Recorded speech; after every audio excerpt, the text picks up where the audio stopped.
not enjoying my job. You can put everything and I will not be happy there. Wow. So the employee today has different goals and different motivations. Yes. And it's really not about money. Do you think it's still about money?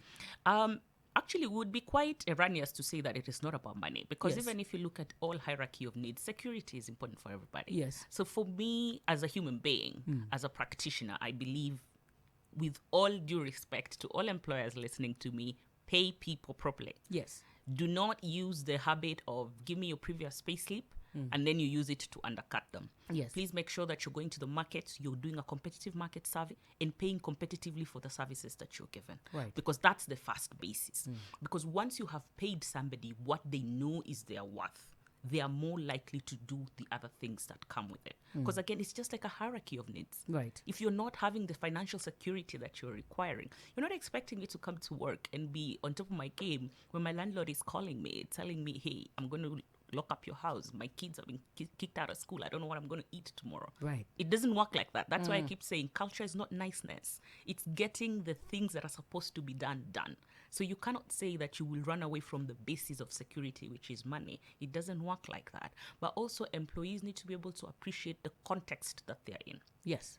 Don't go to an organization that is struggling and you're saying, I want more money, because you're going to kill the mango tree. You can't shake any mangoes from a tree that doesn't have any mangoes. Yes. So the whole idea is to put them in. And you notice that then employees sometimes are at odds. And that's why for me, I insist, go back, look at that individual. What makes them well?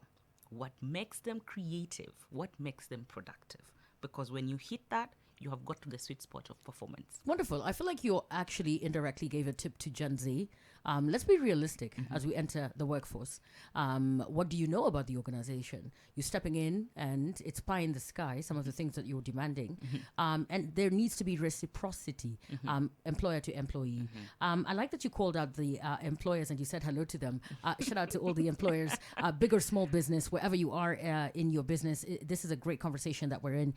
There's one time that I saw an article about different employer brands. So not employers, not all employers are the same. Break it down and tell us about the different employer brands, because even as you are seeking for a job, what are you looking for as an employee?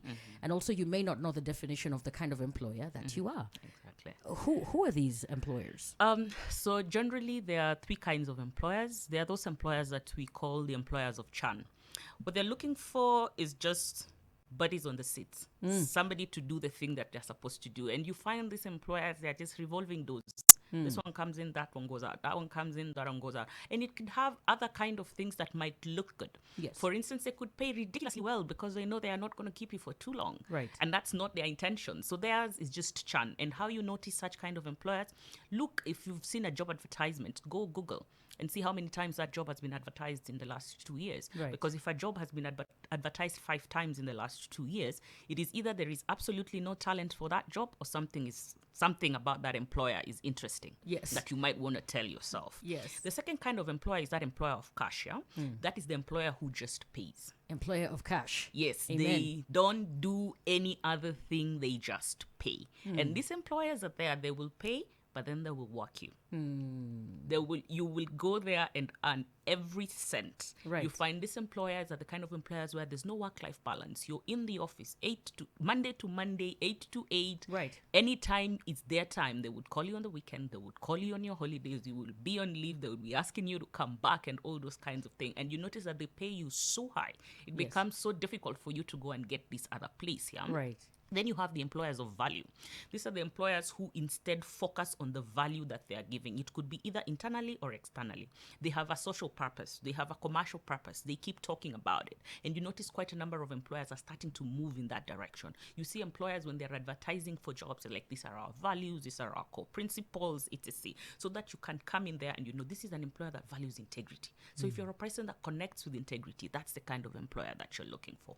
And obviously everybody wants to have the employers of choice. choice. These ones are the ones who have managed to segregate themselves, where they've integrated value, they've integrated cash, they've integrated work-life balance, and everything else that is in the middle there. And they have put their brand so high in terms of delivery in what it is that they are doing in their business. So their commercials are good. When it comes to their social responsibility, they're a sustainable employer. They're giving back to the community, and they're making you want to just join them. That's why they become employers of choice. These are not the many employers in the market, unfortunately, but they're there. And you can, when I say this, you can start thinking about some of them. You Right. can see them. Yes. I like the way you break it down. So there's different types of employers.